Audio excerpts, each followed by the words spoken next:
सभी को जय मसीह की और एक नए प्रार्थना वीडियो के साथ आप सभी का फिर से स्वागत है। परमेश्वर इंतजार करवाता है। इंतजार करना बहुत ही कठिन होता है, लेकिन हमें हर समय परमेश्वर के उचित वक्त का इंतजार करना चाहिए, क्योंकि वही इंतजार हमारे जीवन में बहुत बड़ी आशीष को ले आता है। आइए देखते हैं पवित्र शास्त्र में यूहन्ना 11 अध्याय में लाजर की कहानी को। लाजर बहुत ही बीमार था और उसकी बहनों ने यह संदेशा यीशु मसीह को भेजा कि हमारा भाई लाजर बहुत बीमार है। यीशु मसीह ने उस संदेश को सुना, परंतु जिस स्थान पर यीशु मसीह थे वहीं पर वो और 2 दिन रुक गया। और कई बार हमारे साथ भी ऐसा ही होता है। हम प्रार्थना तो करते हैं, लेकिन बहुत सी बार उस प्रार्थना का उत्तर हमें तुरंत नहीं मिलता है और फिर हमें ऐसा लगता है कि हमारे जीवन में सब कुछ रुक गया है। इस प्रार्थना का उत्तर हमें क्यों नहीं मिल रहा है? हम प्रार्थना करते हैं चंगाई के लिए, नौकरी के लिए, अच्छे जीवन साथी के लिए और फिर ऐसे और बहुत सारी बातों के लिए हम प्रार्थना करते हैं, परंतु हमें जब उस प्रार्थना का उत्तर नहीं मिलता है तब हमें ऐसा लगता है कि परमेश्वर हमारी प्रार्थना को नहीं सुन रहा है, उसके कान हमारी प्रार्थना की ओर नहीं है। लेकिन वैसी बात नहीं है। परमेश्वर हमारी प्रार्थना सुनता है और उसके कान तो हमारी प्रार्थना के ओर लगे हुए हैं। इस प्रार्थना सुनने में देरी इसलिए होती है कि परमेश्वर की ये इच्छा होती है कि हम इंतजार करें और प्रभु परमेश्वर ही इंतजार करवाता है। इन 5 बातों को हम देखेंगे क्यों प्रभु परमेश्वर हमारी प्रार्थना का उत्तर देने के लिए हमें इंतजार करवाता है। पहली बात, हमारे लिए परमेश्वर की महान योजना है। दूसरी बात, वो उसके वक्त के अनुसार कार्य करता है। तीसरी बात, हमारे जीवन में बहुत बड़ा चमत्कार हो। चौथी बात, परमेश्वर की महिमा हमारे जीवन के द्वारा हो। और 5वीं बात, हमारा विश्वास और भी मजबूत हो और भी बढ़े।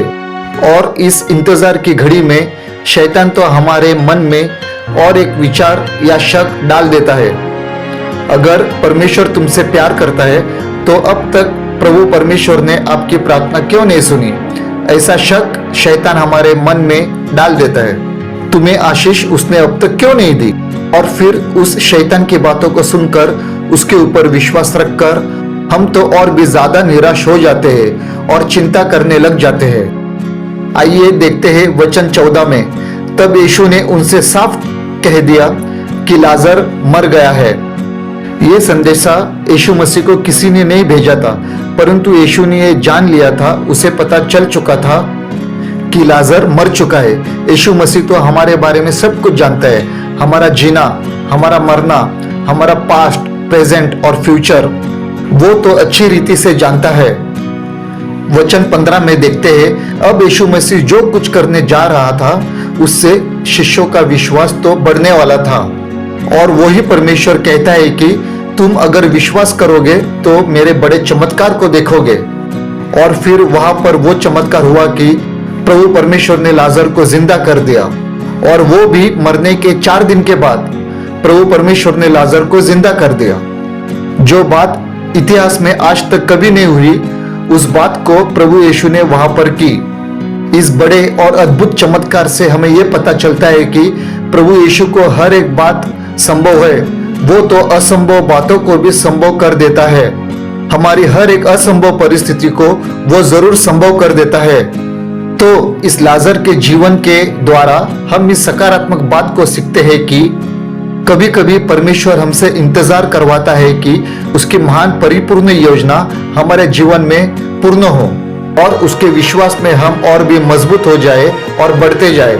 इस बात को हम हमारे सोच विचार में हमेशा रखें कि परमेश्वर उसके उचित समय के अनुसार हमारी हर निराशा को आशा में बदल देता है, हमारे दुख को खुशी में बदल देता है, आनंद में बदल देता है।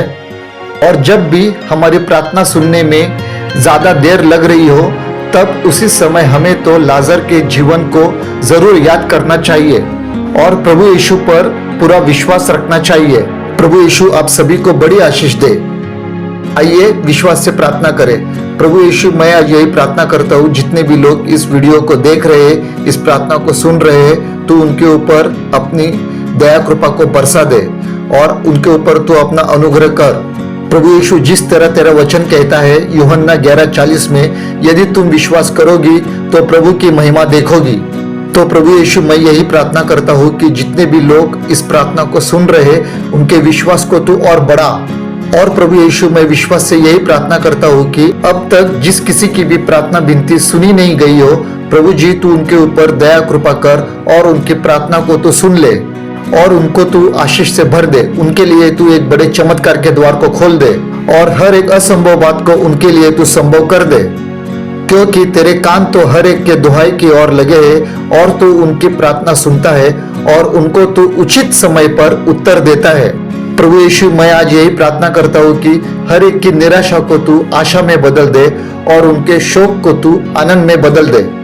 प्रभु जी, मैं यही प्रार्थना करता हूँ कि उनके जीवन में, उनके घर में, उनके नौकरी में, उनके बिजनेस में और जो कुछ भी काम वो हाथ में लेते हैं, प्रभु जी उनके हर एक काम में तूने यश दे, बरकत दे और अपने आशीष के हर एक द्वार को उनके लिए तू स्वर्ग से खोल दे और अपनी महिमा को उनके जीवन में तू प्रकट कर दे। प्रभु यीशु, तूने मेरी प्रार्थना सुनी है, इसलिए मैं तेरे नाम को धन्यवाद देता हूँ। यीशु मसीह के प्यारे और मीठे नाम से इस प्रार्थना को करता हूँ, आमीन।